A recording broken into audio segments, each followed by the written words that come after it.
As I'm sure you can discern from the title, today I will be talking about the most basic of investment instruments, stocks and bonds. Now before we dive in, keep the following in mind as we look at the two. Bonds are debt, whereas stocks are equity.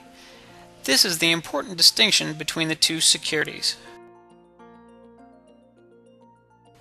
Let's get started. Stocks. They are essentially ownership in a corporation. That's it. Bonds? Well, that's a bit more complicated, so I'll come back to that later in the lecture.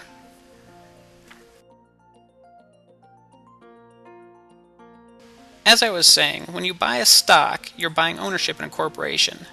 Now there are two types of stock. The first and most common is, well, common stock.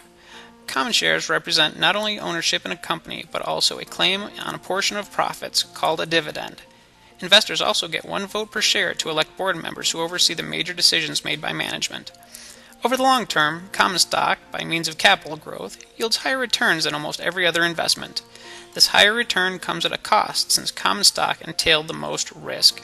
If a company goes bankrupt and liquidates, the common shareholders will not receive money until the creditors, bondholders, and preferred stockholders are paid. And speaking of preferred stockholders, preferred stock is the second type of stock investment instrument.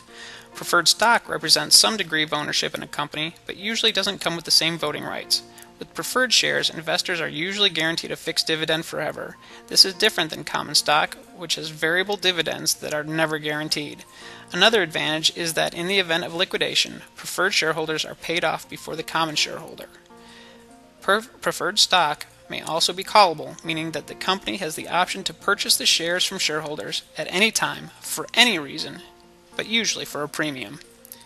Some people consider preferred stock to be more like debt than equity. A good way to think of these kinds of shares is to see them as being between bonds and common shares. Issuing bonds is essentially just asking to borrow money. Issuers of bonds, like corporations and governments, need money, just as people do.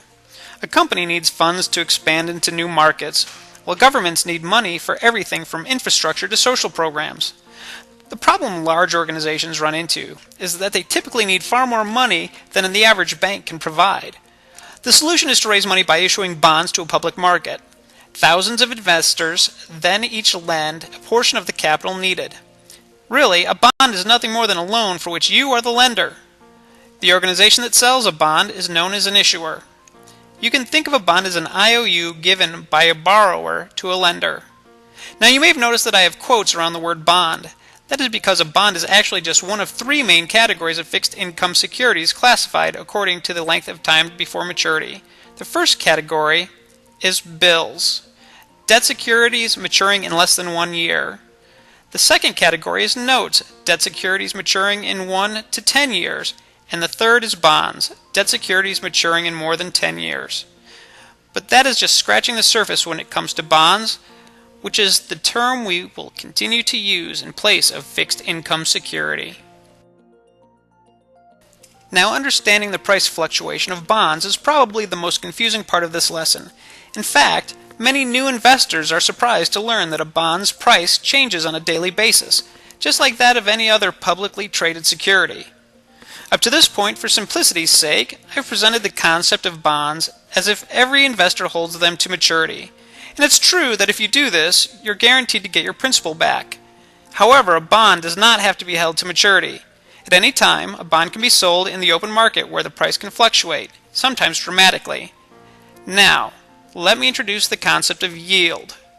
Yield is a figure that shows the return you get on a bond. The simplest version of yield calculation uses the following formula. Yield equals coupon amount divided by price. When you buy a bond at par or face value, yield is equal to the interest rate. When the price changes, so does the yield. Let me demonstrate this with an example. If you buy a bond with a 10% coupon at its $1,000 par value, the yield is 10%. Pretty simple stuff. Coupon equals yield equals interest rate. But if the price goes down to $800, then the yield goes up to 12.5%. This happens because you are getting the same guaranteed $100 on an asset that's worth $800. Conversely, if the bond goes up in price to $1,200, the yield shrinks to 8.33%. Just remember, coupon equals yield equals interest rate. Of course, these matters are always more complicated in real life. When bond investors refer to yield, they are usually referring to yield to maturity, YTM. YTM is a more advanced yield calculation that shows the total return you'll receive if you hold your bond to maturity.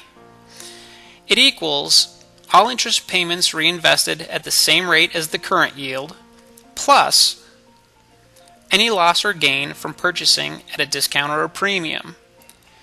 Knowing how to calculate YTM isn't really important right now. In fact, the calculation is rather sophisticated and beyond the scope of this lesson.